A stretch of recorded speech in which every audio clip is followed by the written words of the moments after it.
धन्यवाद रवि जी। मंच पे विराजमान हमारे आदरणीय श्री शमीर कुमार महासेठ जी, सम्माननीय मंत्री बिहार सरकार, हमारे मित्र अरुण अग्रवाल जी, प्रेसिडेंट बिहार इंडस्ट्री एसोसिएशन, हमारे मित्र बलराज कपूर जी जो फॉर्मल प्रेसिडेंट हैं लघु उद्योग भारती के, हमारे आदित्य विनय Jain ji chamber of commerce Bhojpur के, मैडम कल्पना जो अध्यक्षा हैं WCS की, हमारे अरुण गुप्ता जी वर्तमान में पाटलिपुत्रा इंडस्ट्रियल एसोसिएशन के अध्यक्ष, और प्रतिभागीगण, मैं बड़ा दिल से एक बात आपसे कहना चाहता हूं कि आज जो हमने मंत्री महोदय को सुना, मंत्री महोदय को मैं बहुत बार सुना हूं और बहुत बार सुनने का मौका मिला है। इस बात के लिए मैं अपने आप को गौरवान्वित महसूस करता हूं। लेकिन आज जो मैंने सुना है वो कहीं से राजनीतिक परिवेश में ये वक्तव्य नहीं दिया गया है। ये वक्तव्य उनका व्यवहारिक अनुभव पर आधारित था, इसलिए मैं चाहता हूं कि इनके लिए एक बार जोरदार ताली। इनकी जो व्यवहारिकता थी सामने बोल रही थी, इनका जो अनुभव था वो सामने बोल रहा था, और इस अनुभव और व्यवहारिकता को हम लोग को शिरोमणि करना चाहिए, चाहे वो बिहार सरकार हो, चाहे वो भारत सरकार हो, चाहे हमारे तमाम प्रतिभागीगण हैं। एक बात उन्होंने बहुत अच्छी बात बताई कि जो भी बिहार के बंधु जो टैक्स पेयर है उनको लाइसेंस मिलना चाहिए सुरक्षा के लिए। ये बहुत अच्छी बात है, ये लीक से हट के बात है। और मैं बताऊं कि जिस दिन लोगों को लाइसेंस मिलना ज्यादा जारी हो जाएगा उस दिन क्राइम रेट बहुत कम हो जाएगा बिहार में। ये बात मान के चलिए। अगला को अगर पता चल जाए कि हमारे पास आर्म्स है तो वो हमसे फिर उस तरह से बात नहीं करेगा जिस तरह से वो अभी बात करता है कि अरे ये तो निठल्ला है, इसके पास कुछ नहीं है, भिड़ा दो और सामान ले लो। तो क्राइम रेट बहुत कम हो जाएगा और लोगों की सुरक्षा और जान मान की हिफाजत काफी बढ़ जाएगी अपने आप। तो ये बहुत बड़ी बात है। मैं भी बिहार सरकार में था अपर सचिव, उस समय हम जब थे तो 750 से 950 के आसपास बजट हुआ करता था। उसके बाद कुछ दिनों में सीएम SC ST और महिला का आया तो उससे 300 करोड़ का और बढ़ा तो 1000 के आसपास आया। लेकिन विगत 4-5 महीनों में मंत्री महोदय के अथक प्रयास से ये 3000 करोड़ से ज्यादा का बजट हो गया है। तो बजट, जैसा कि अरुण जी ने बताया कि अर्थ की व्यवस्था सबसे बड़ी व्यवस्था है, तो अर्थ की व्यवस्था अगर हम लोग करते हैं तो बहुत बलवान हो जाते हैं। तो माननीय मंत्री महोदय, इस रूप में हम हमारे न सिर्फ धन्यवाद के पात्र हैं बल्कि मैं अपनी कृतज्ञता व्यक्त करता हूं कि इस तरह के समावेशी मनोभाव में ये मिलते हैं।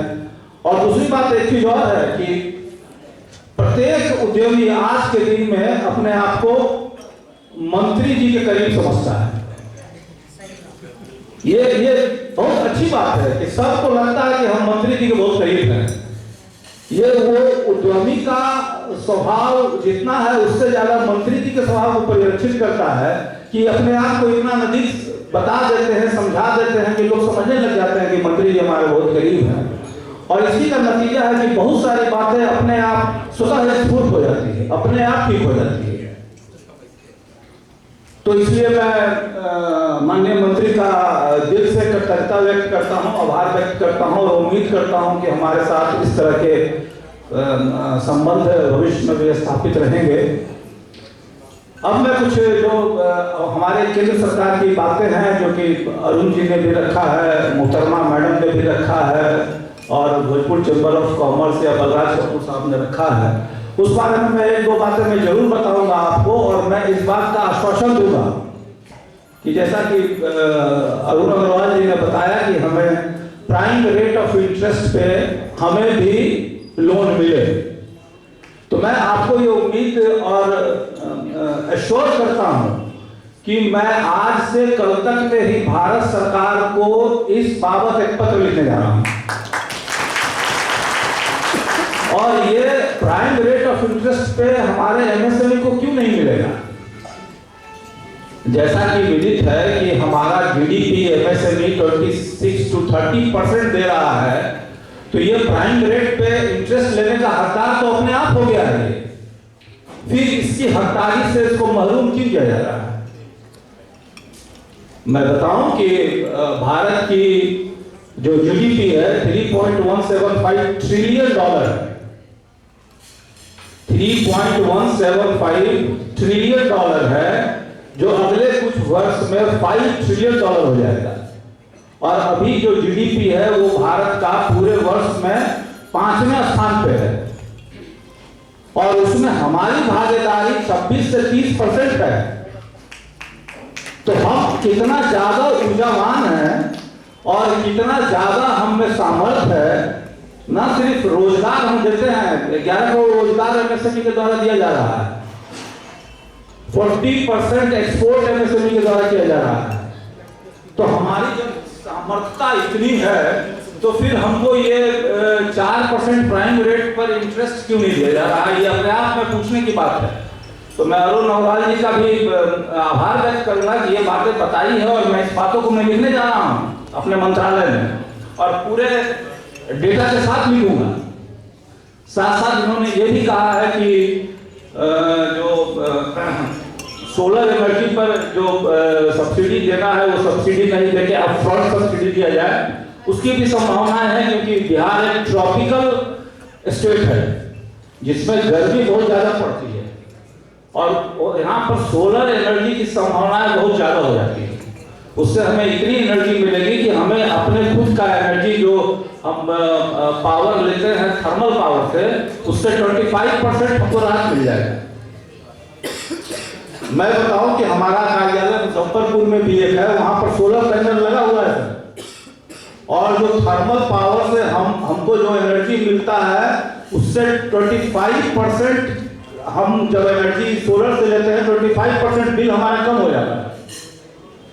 तो सोलर पावर बिहार में बहुत ज्यादा इफेक्टिव है, क्योंकि यहाँ टेम्परेचर गर्मी के समय में 45 to 49 डिग्री सेल्सियस तक चला जाता है। तो इस तरह की बातें जो है वो हम लोग को जरूर अपने ऊपर के मंत्रालय में संज्ञान में लाना चाहिए, और मैं लाऊंगा। दूसरी बात है कि जो हमारा पीएमएस है वो एक बहुत ही सुदृढ़ हमारे सरकार का मंत्रालय का ये कार्यक्रम है, जिसमें हर तरह की हम सुविधाएं देते हैं। देखिए, आपको उद्योग लगाने में सबसे ज्यादा जरूरत तो पड़ती है अर्थ की, ये बात सही है, लेकिन उसके बाद सबसे ज्यादा जरूरत अगर पड़ती है आपको धरातल पे, तो उसकी मार्केटिंग की। हमारे एमएसएमई को अगर ये श्योर कर दिया जाए कि आप रॉकेट बनाइए, मैं खरीद लूंगा, तो वो रॉकेट बना देगा, लेकिन खरीदार नहीं मिलता है। तो उस खरीदारी के लिए जो बातें हम लोग करते हैं, वो बात पर आपको विचार करना होगा। अब उसके लिए हम लोगों ने उद्यम रजिस्ट्रेशन करा दिया, कर दिए। जिसको भी दिक्कत होती है वो कर लेते हैं। उद्यम रजिस्ट्रेशन करने का बड़ा छोटा सा चीज है, लेकिन ये बहुत दूर तक मार करने वाला अस्त्र आपके पास आ गया है। किसी भी तरह की भागीदारी इससे आप अपनी सुनिश्चित कर पाएंगे। दूसरी बात है जेम में रजिस्ट्रेशन। जेम में रजिस्ट्रेशन हम लोग करते हैं। हमारे यहाँ जेम में रजिस्ट्रेशन करने के लिए हमने बुलाया है हमारे एक्सपर्ट को। वो जेम पर रजिस्ट्रेशन की जानकारी आपको देंगे, उसका डेमो देंगे, कुछ लोगों को करके बताएंगे। तीसरी बात है कि जेड सर्टिफिकेशन, वो भी आपको मार्केटिंग के लिए अच्छा सपोर्ट करता है, तो जेम सर्टिफिकेशन के बारे में हम बताएंगे। चौथी बात है इंटरनेशनल ट्रेड फेयर। पांचवी बात है हम दिल्ली में जो फेयर लगाते हैं प्रगति मैदान में, उसका। फिर हमारा जो पब्लिक प्रोक्योरमेंट पॉलिसीज है, जो माननीय मंत्री महोदय बोल रहे थे कि हम भी 25% बिहार सरकार को अब हम इस तरह की गतिविधि करने जा रहे हैं जिसमें 25% बिहार सरकार की एमएसएमई से रहेगी। तो हमारी ये प्रणाली बहुत पहले से चल रही है, 25% 2006 से। वो एक मार्केटिंग सुविधा है। तो सुविधाएं आपके पास अनंत हैं। अब उस सुविधाएं को टेप करने की जरूरत है, उस सुविधाओं को लेने की जरूरत है। तो उसी संदर्भ में मैं ये कहना चाह रहा था कि एमएसएमई और एमएसएमई डीआई और डीएफओ एक दूसरे के साथ मिल के रहें, और मिल के रहने से ये होगा कि आप कभी भी, जैसा कि बलराज कपूर साहब ने बताया कि और विभाग के लोग आते हैं इंस्पेक्शन करने, और माननीय मंत्री महोदय और एमएसएमई डीआई या डीएफओ जाता है आपको नॉलेज देने, आपको जानकारी देने। तो कितना का अंतर है। हम आपके लिए एक डोमेस्टिक टूल है, कुछ नहीं, किसी तरह का कोई खर्चा नहीं, सिर्फ आप हमसे सारी जानकारी लीजिए। इसलिए मैं कह रहा हूं कि हमसे जुड़िए। हमसे जुड़ के रहने से न सिर्फ आपका फायदा होगा, देश का फायदा होगा। मैं देश में इस तरह की परिस्थिति पैदा करने के लिए अपने मंत्रालय से अनुरोध करूंगा कि ये सब बातें हम लोग को दी जाए, और जिससे एमएसएमई को और बढ़ावा मिल सके। मैं 2 लाइन रहीम का इसमें कहना चाहता हूं कि पत्ता वो बोला वृक्ष से, सुनो वृक्ष वन राय, अब के बिछड़े ना मिले दूर पड़े ले जाए। इसका मतलब ये हुआ बड़ा सिंपल सा कि पत्ता जो बेचारा वृक्ष से गिरता है तो ये बोलता है कि भैया हम अब आपसे जुदा हो रहे हैं, अब मिल नहीं पाएंगे, और मिलेंगे भी तो बड़ी दूर जाना पड़ेगा। इसलिए ऐसा हम लोग एक सिस्टम डेवलप करके रखें कि हमको आपसे दूर या आपको हमसे दूर न जाना पड़े, और इसलिए हम लोग आपस में लगातार निरंतर मिलते रहने की कोशिश करें। मैं माननीय मंत्री महोदय से हमेशा अनुरोध करता हूं और हमारे बीच में उपलब्ध रहते हैं। इससे हमारे मनोबल को कितना बढ़ावा मिलता है ये मैं शब्दों में व्यक्त नहीं कर सकता। और मुझे लगता है कि कभी कभी लगता है कि मैं मंत्री महोदय से कुछ ऐसा ना बात कर लूं कि दोस्ताना बात हो जाए, मंत्री महोदय को लगे कि अरे ये तो अपना मुझे दोस्त समझ रहा है, मंत्री हूं। तो इस तरह की बात अगर हो भी जाए तो मंत्री महोदय से मैं क्षमा मांगूंगा कि सर आपका अवदास के चलते मैं इस तरह बोल दिया। तो ये मंत्री महोदय का बचपन है कि हमारे और आपके बीच एक दोस्ताना संबंध रखते हैं, और जितने प्रतिभागी गण हैं उससे मेरा अनुरोध है कि हमारे जो 2 दिन का जो सेमिनार है उस सेमिनार में आप जरूर शरीक हों। ये सेमिनार आपको न सिर्फ मार्गदर्शन का काम करेगा बल्कि बहुत सारी बातें ऐसी जानकारी देगा जिसको आप अगर समझ लेंगे तो आप भावी उद्यमी के रूप में ही नहीं, जो उद्यमी अभी वर्तमान में हैं उनको भी बहुत सारी फायदा होने लगेगी। अब बैंक की बातें हमेशा होती है, अभी मंत्री महोदय ने बताया कि बैंक की बातें हमेशा होती है, और जैसा कि उन्होंने बताया कि हमारे माननीय मुख्यमंत्री ने बोला कि अब मैं एसएलबीसी में जाने की सोच ही नहीं रहा हूं।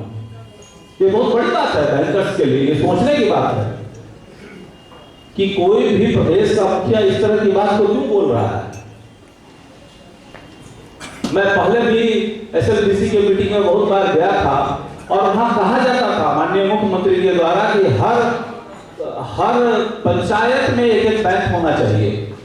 काफी दिनों से ये बात कही जा रही थी, लेकिन अभी तक हुआ नहीं। जबकि बैंक कहीं भी रहता है तो वो प्रॉफिट पे चलता है, और गांव में तो और भी ज्यादा प्रॉफिट पे चलता है, लेकिन क्यों नहीं खुल पाया ये सोचने की बात है, समझने की बात है। और हम लोगों में वो जुझारूपन भी दिखाने की बात है कि ये इस तरह की जो बातें हैं वो सामने आए।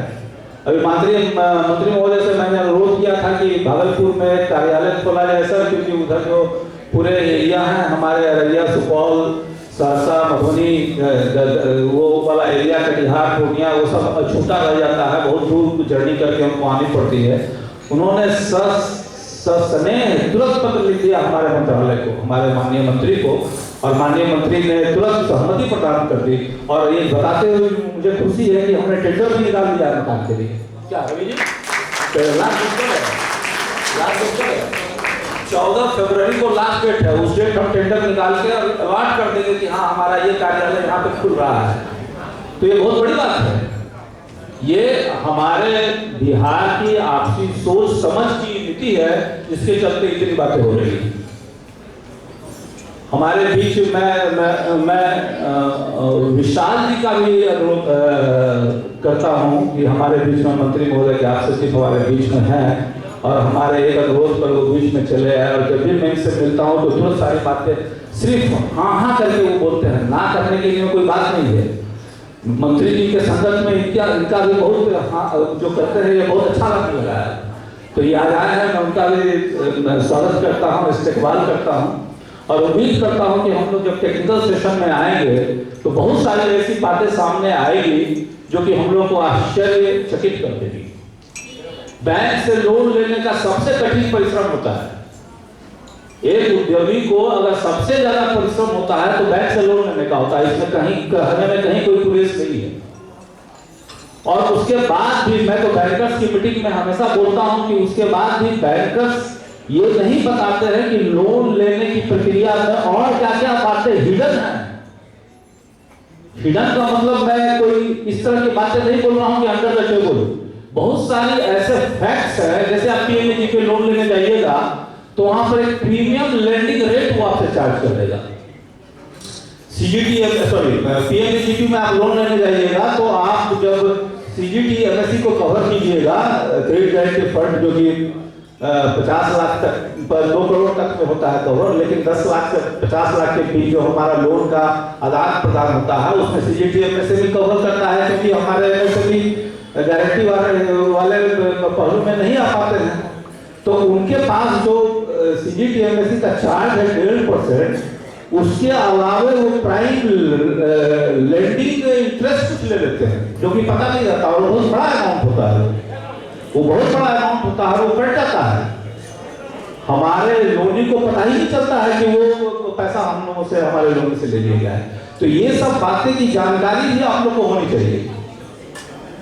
और ये चीजें बहुत अच्छी चीजें नहीं है कि हम लोग को जानकारी नहीं है और हमारा पैसा कट रहा है। तो मैं जो तमाम हमारे बंधु यहाँ उपस्थित है उससे मैं पुनः अनुरोध करूंगा कि आप आए हैं, आप हमारे 2 दिन के न सिर्फ मेहमान हैं, मैं ये चाहूँगा कि आप हमारे साथ साथ चलें और बिहार को एक दूरगामी प्रभाव देने का उद्योग के रूप में प्रयास करें। इसके बाद इसके लिए मैं आपका तहे दिल से स्वागत करता हूँ, इस्तेकबाल करता हूँ और मंच पर जितने भी विराजमान आगंतुक हैं उनका मैं आभार प्रकट करता हूँ और उम्मीद करता हूँ कि ये प्रोग्राम बहुत सफल होगा। धन्यवाद, थैंक यू।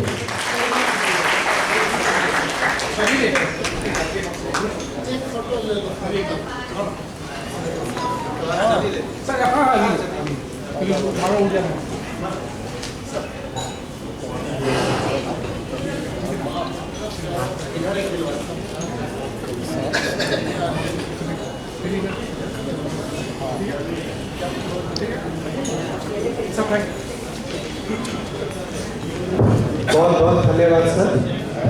आप ये उद्घाटन सत्र अपने अंतिम पड़ाव पर है। इससे पूर्व भी मैं हमारे सहयोगी श्री सम्राट मुरलीधर झा जी को धन्यवाद ज्ञापन के लिए बुलाऊं।